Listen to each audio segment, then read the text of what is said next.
Bonjour à tous, j'espère que vous allez bien. On se retrouve pour une nouvelle vidéo et cette semaine on va voir le métier de médecin légiste. Et là je suis à l'Institut médico-légal du CHRU de Nancy. Alors c'est parti, on perd pas de temps, let's go!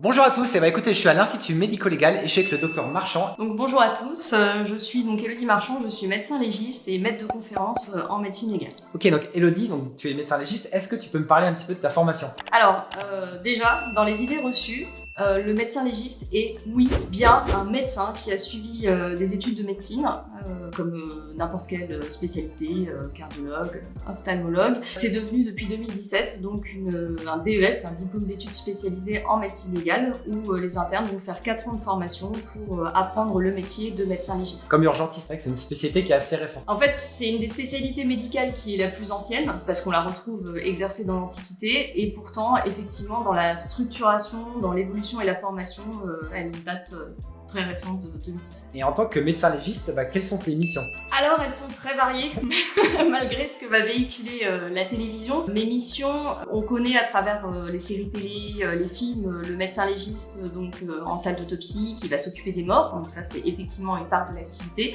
Mais ce qu'on méconnaît un petit peu, c'est le côté victimologie. On va s'occuper en fait de prendre en charge tout type de victimes, quel que soit le type de violence, donc des enfants, des personnes âgées, des violences physiques, sexuels, accidents, pour établir en fait des certificats à la demande de la justice. Tout médecin peut faire un certificat médical qu'on appellera descriptif, donc décrire les lésions qu'il va constater, les limitations fonctionnelles, quand vous faites des radios pour voir des fractures, des choses comme ça, vous pouvez tout noter dans un certificat. La spécificité qu'on a un petit peu, c'est que nous, on est considéré comme le médecin de la violence, donc celui qui a l'habitude de voir les coups, leurs conséquences et leur évolution. Et ce que va nous demander la justice, c'est de surtout dire la compatibilité entre ce que la personne va déclarer et les blessures qu'elle va présenter, et fixer aussi ce qu'on appelle l'incapacité totale de travail, qui n'a rien à voir avec l'accident de travail, mais qui est une gêne, une durée pendant laquelle la personne va avoir une gêne majeure à faire ses gestes de la vie courante. Très bien.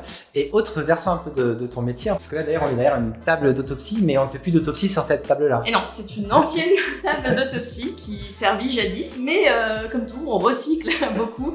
Et là, en fait, on est dans la salle d'anthropologie médico-légale, puisqu'il y a certains médecins légistes, dont je fais partie en France, qui ont une activité d'anthropologie, c'est-à-dire d'étude des ossements. Alors soit les ossements que vous allez pouvoir trouver dans la forêt, par exemple, lors d'une balade champêtre, pour identifier, savoir si c'est récent ou archéologique, savoir déterminer un petit peu le profil de l'individu. C'est lorsqu'on creuse sa maison et qu'on trouve des ossements dans la maison. C'est possible aussi. Le terrain s'arrête, c'est toi en fait qui va... Alors, il y a les anthropologues, mais si c'est quelque chose d'assez récent, effectivement, ils vont demander d'abord l'avis du médecin légiste. Et après, si nous, on considère que c'est archéologique, c'est l'anthropologue qui va prendre le relais. Et puis, nous, dans le cadre des autopsies, quand on fait des blessures, des choses violentes, armes à feu, couteau, on peut prélever des ossements pour aller les étudier de façon plus précise pour la suite du procès. Ok, merci Élodie. Et est-ce que tu peux me dire quelles sont les difficultés de ton métier? Parce que je pense qu'il y a des choses qui sont pas faciles tous les jours. C'est souvent ce qu'on dit. Je sais pas comment tu fais ce métier. Moi, je dirais que c'est un petit peu comme toutes les spécialités. Je pense pas que ce soit plus facile de travailler en oncologie pédiatrique, par exemple. On fait ce métier, mais comme tout médecin, en étant passionné. Mais la chose la plus difficile, c'est effectivement qu'on est confronté au quotidien avec la violence. Ouais. Notre vie, c'est la violence. Donc tout ce que vous pouvez voir sur les reportages, les violences conjugales, c'est nous. Tous les faits divers, c'est nous. Voilà, tous les faits divers qu'il y a dans la presse, c'est Et nous. les choses les plus sordides, c'est nous aussi. Donc c'est sûr que émotionnellement, on prend beaucoup de choses sur nous. Mais moi, j'ai toujours dit que le jour où ça m'impactera réellement, que j'arriverai pas à faire la part des choses, c'est le moment où il faudra que j'arrête. Et justement, comment tu fais pour gérer l'émotion? Parce que ça, c'est des questions qu'on nous pose aussi régulièrement. Nous, je disais que lorsqu'on sort en intervention SMUR, on a des fois des interventions qui sont difficiles et c'est souvent, c'est vous qui faites la suite de ça. Et on a des interventions des fois un peu plus simples, mais vous, c'est comme tu viens de le dire, beaucoup de choses assez difficiles. Comment tu fais pour gérer ça? On garde à l'esprit, en tout cas pour ma part, je garde à l'esprit que je suis là pour rendre compte de faits scientifiques. Ouais. Donc déjà, être un bon scientifique, il faut prendre de la distance. Et qu'on agit toujours dans l'intérêt des personnes. Donc si on se laisse charger en émotion, si on absorbe l'émotion que les gens cherchent à nous véhiculer, on ne pourra pas faire correctement notre métier et on ne pourra pas non plus apporter les réponses essentielles. Et la deuxième chose aussi, et là c'est plus pour le côté vivant, il y a toujours aussi deux versions à une même histoire. Donc des personnes qui vont être présentées au départ comme des victimes, finalement seront peut-être les auteurs d'autres victimes. Donc il faut garder ça aussi à l'esprit. Ouais, ok. C'est vrai que c'est vraiment super intéressant, et en effet je pense que ça va vraiment pas être facile tous les jours, parce qu'en plus de ça, au-delà de ça, nous lorsqu'on intervient en SMUR sur des éléments traumatiques assez violents, lorsque c'est sur des décès, ça s'arrête souvent là pour nous, on repense un peu ce qui s'est passé, alors que toi il y a vraiment après ce travail d'enquête où c'est des fois un peu plus long aussi, avec des fois avec les familles peut-être, avec la partie judiciaire aussi, donc il y a vraiment une immersion, je pense, qui est encore plus importante. À nous, il y a des dossiers qui vont durer pendant des années, jusqu'au procès d'assises, où on va avoir plusieurs étapes d'intervention, des appels aux assises, donc on va nous redemander, donc il y a des fois où on va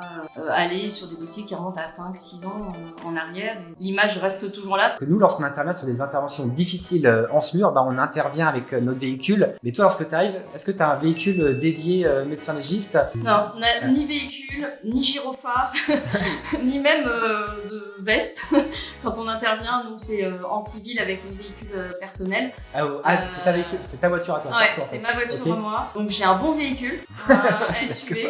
Oui, parce qu'en plus, des fois, tu peux intervenir la journée, mais la nuit aussi, et puis par c'est même d'ailleurs plutôt souvent la nuit que ça se passe, parce que c'est généralement à 2h du mat quand on commence à bien dormir.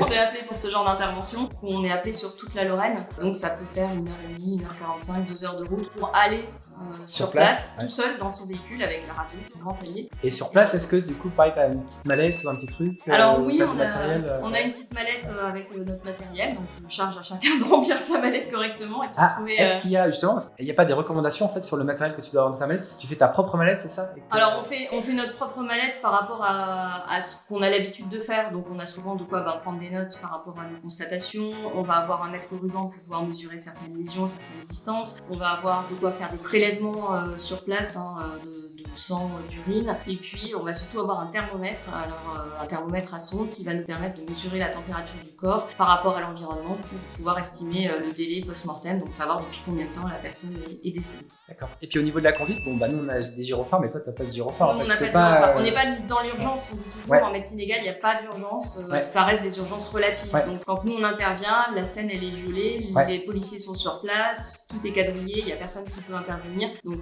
le corps est protégé. Et justement, ils te laissent passer avec la voiture quand tu as une carte du coup, Alors, moi j'ai ma carte du Conseil de l'Ordre, j'ai la carte du CHU également, mais généralement en fait on arrive en disant je suis médecin légiste, et puis je sais pas, je dois avoir la tête d'un médecin légiste parce que moi on m'a jamais bloqué, il n'y a pas de souci. Et après on se présente à l'officier de police judiciaire qui est en charge de l'enquête, et puis ça démarre. Et puis là c'est parti quoi. Ok. Autre question, parce que du coup tu es passionné, tu l'as dit tout à l'heure, par ton métier. Qu'est-ce qui te passionne dans ce métier? Alors moi ce qui me passionne c'est que 2 journées ne se ressemblent jamais. Et alors, c'est rigolo ça, parce que c'est ce que me disent tous les passionnés. J'ai interviewé beaucoup d'autres passionnés sur cette chaîne, et c'est ce manque de routine en fait, et cet aspect de aucune journée se ressemble. C'est-à-dire qu'effectivement on a 2 activités principales, mais dans l'une et l'autre des activités principales, c'est un peu comme aux urgences, c'est-à-dire qu'on va arriver, on peut avoir une consultation, mais en fait une violence conjugale ne sera pas la même, une violence volontaire ne sera pas la même, et surtout les autopsies c'est pareil, on sait à peu près parfois sur quoi on va aller à l'autopsie, et finalement on a souvent des surprises, des choses inattendues, et c'est un métier très riche.